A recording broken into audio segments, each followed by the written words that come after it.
तो कल मैंने आपसे क्वेश्चन पूछा था कि when do we celebrate international mother language day, and the answer is 21 फरवरी। हाँ जी, 21 फरवरी को हर साल हम मनाते हैं अंतर्राष्ट्रीय मातृभाषा दिवस। ठीक है, और अब आइए जानते हैं कि इसकी हिस्ट्री क्या है, कि कैसे हमने शुरू किया इसको मनाना और कौन सी ऑर्गेनाइजेशन है जो इसके पीछे है, ये भी जानते हैं। तो आइए बात करते हैं कि what is international mother language day. तो यूनेस्को जो है उसने 21 फरवरी को 1999 के अंदर डिक्लेयर किया कि हम 21 फरवरी को as international mother language day celebrate करेंगे, और उसके अगले साल 2000 से सारे विश्व ने ये जो इंटरनेशनल मदर लैंग्वेज डे है इसको मनाना शुरू कर दिया। ये जो दिन है ये बांग्लादेश की एक बहुत ही भारी संघर्ष किया था उन्होंने अपनी जो मातृभाषा है बांग्ला उसको बचाने का, तो उस दिन की भी याद दिलाता है। क्या हुआ था, तो 1947 में जब अपना देश आज़ाद हुआ था इंडिया, तब पाकिस्तान फॉर्म हुआ था, है ना, इंडिया को डिवाइड करके। तो पाकिस्तान दो बने थे, एक ईस्ट पाकिस्तान और एक वेस्ट पाकिस्तान। जो वेस्ट पाकिस्तान है वो आज का पाकिस्तान है, और जो ईस्ट पाकिस्तान था वो बांग्लादेश था। तो क्या हुआ कि 1948 में ये बात चलने लगी, पाकिस्तान के द्वारा चलाई गई जो आज का पाकिस्तान है, कि हम उर्दू को ऑफिशियल लैंग्वेज या नेशनल लैंग्वेज के तौर पर इंट्रोड्यूस करेंगे। ठीक है, तो जो ईस्ट पाकिस्तान मतलब बांग्लादेश वाले लोग थे उन्होंने विरोध किया कि ऐसा नहीं हो सकता भाई, हम तो बांग्ला बोलते हैं, हम उर्दू को कैसे अडॉप्ट करें, या आप ये काम कर लो कि दो नेशनल लैंग्वेजेस रख लो, उर्दू भी रख लो, बांग्ला भी रख लो। पर वो लोग मान नहीं रहे थे, और तब उनका कॉन्स्टिट्यूशन बन ही रहा था। तो लोगों ने सोचा कि अभी प्रोटेस्ट कर लेते हैं, अदरवाइज बाद में अगर कुछ बन गया तो कैसे होएगा। तो उन्होंने प्रोटेस्ट करना शुरू किया, और यूनिवर्सिटी के कुछ स्टूडेंट्स प्रोटेस्ट कर रहे थे। तभी 21 फरवरी का दिन था, और जो पुलिस थी उन्होंने ओपन फायर कर दिया। ठीक है, और इसमें बहुत से लोग मारे गए।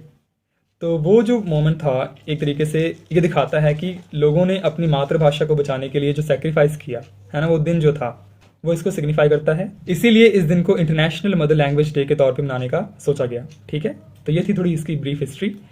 तो अगर हम बात करें कि इंटरनेशनल मदर लैंग्वेज डे को मनाना है और 21 तारीख को ही मनाना है फरवरी में, इसका सजेशन किसने दिया था, तो बांग्लादेश के ही एक आदमी थे, उनका नाम था रफ़ीकुल इस्लाम। वो रह रहे थे कनाडा के अंदर। तो उन्होंने सजेस्ट किया था कि हम 21 तारीख को मनाएं, और ये सारी हिस्ट्री बताई होगी उन्होंने। तो तभी से 21 फरवरी को हम इंटरनेशनल मदर लैंग्वेज डे मनाते हैं। और अगर हम बात करें कि इसका एम क्या है, कि क्यों ये दिन मनाना ज़रूरी है, तो आज आपको पता ही है कि ग्लोबलाइजेशन के कारण जो दुनिया है वो एक यूनिफॉर्म तरीके से आगे बढ़ रही है। सारे एक तरीके का कल्चर फॉलो कर रहे हैं, एक तरीके की लैंग्वेज फॉलो करना चाहते हैं। तो उस होड़ में क्या है कि जो अपनी देसी भाषाएं हैं या अपनी जो मातृभाषाएं हैं वो कहीं ना कहीं छूटती जा रही हैं। कहीं लोग इंग्लिश को प्रेफर कर रहे हैं, कहीं लोग किसी और भाषा को प्रेफर कर रहे हैं, जो अपनी मातृभाषा है उसको भूलते जा रहे हैं, है ना। तो उसी को एक तरीके से एम्फोसाइज करने के लिए कि आपकी जो मातृभाषा है वो भी कम नहीं है, क्योंकि बंदा स्टार्टिंग में जब होता है तो अपनी भाषा में अगर पढ़े तो उसको ज़्यादा समझ आता है, ना कि आप इंग्लिश में पढ़ें या किसी और भाषा में पढ़े जो आपकी है ही नहीं, है ना। घर में आप कुछ और बोलते हैं, स्कूल में कुछ और पढ़ रहे हैं, तो पल्ले पड़ता नहीं है ना। इसीलिए कहते हैं कि मदर टंग जो है उसमें अगर आपको एजुकेशन दी जाए तो आप जल्दी सीखेंगे। तो यही इसकी इंपॉर्टेंस है, इसकी एम है। ठीक है, तो लिखा है यहाँ पे कि UNESCO has emphasized the importance of mother tongue based education for the preservation of linguistic heritage, and the international decade of indigenous languages has been initiated to safeguard cultural diversity. तो यूनेस्को ने माना है कि जो mother tongue based education है वो linguistic heritage को preserve करने में एक तरीके से बहुत इंपॉर्टेंट रोल प्ले करता है। साथ ही साथ international decade for indigenous languages, आपको पता होना चाहिए कि 2022 से लेकर 2032 को, ये 10 साल के टाइम को इन्होंने डिक्लेयर कर दिया है international decade of indigenous languages. इस 10 साल के अंदर ये लोगों को एक तरीके से मोटिवेट करेंगे कि वो अपनी मदर टंग को प्रेफरेंस दें। ठीक है, तो ये सारे जो एक तरीके से सेफगार्ड्स हैं तो यूनेस्को कर रहा है लोगों को अवेयर करने के लिए कि उनकी मदर टंग भी किसी से कम नहीं है। अब आइए बात करते हैं कि इसके कंसर्न्स क्या क्या हैं, क्यों ऐसा करना जरूरी हो गया है, क्या चिंताएं हैं जो हमारे सामने हैं। According to the United Nations, every 2 weeks a language disappears and the world loses an entire cultural and intellectual heritage.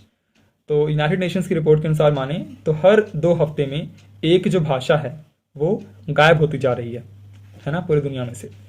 तो अगर एक भाषा गायब हो रही है तो मतलब जितनी भी उसके अंदर लिखी हुई चीज़ें हैं या उसके कल्चरल एस्पेक्ट्स हैं वो भी गायब हो रहे हैं। तो इस तरीके से कितना लॉस हो रहा है ना। And also in India, this is especially affecting tribal areas where children struggle to learn in schools that do not offer instruction in their native tongues. आपको पता होगा कि जो कबीलों के बच्चे हैं, ट्राइबल एरियाज में जो बच्चे हैं, उनके घर में टोटली डिफरेंट लैंग्वेज बोली जाती होगी। स्कूल जाते हैं वहाँ पे वो भी डिफरेंट ही है, तो उनको जो चीज़ें हैं समझने में, ग्रास्प करने में बहुत प्रॉब्लम आती है, तो उनको कुछ समझ आता नहीं होगा। Only 6 tribal languages in the state of Odisha have a written script, leaving many without access to literature and learning materials. तो आपको पता ही होगा कि जो ओडिशा है वहाँ पर बहुत सारी ट्राइब्स रहती हैं।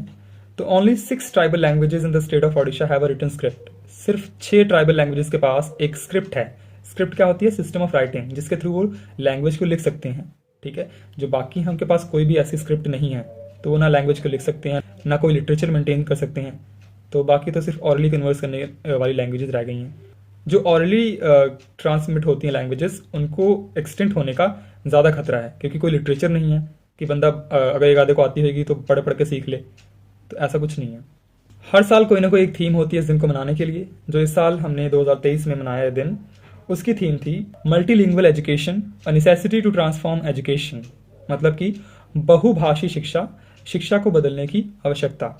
मतलब कि जो शिक्षा है वो मल्टीलिंगुअल हो, एक से ज़्यादा लैंग्वेजेस में आपको वो शिक्षा मिले तो ज़्यादा अच्छा रहेगा, क्योंकि सारे बच्चे हैं एक ही लैंग्वेज को बोलने में इतना कंफर्टेबल फील नहीं करते हैं। तो जिसकी जैसी नेसेसिटी है उस हिसाब से उसको एजुकेशन मिले तो ज़्यादा अच्छा रहेगा।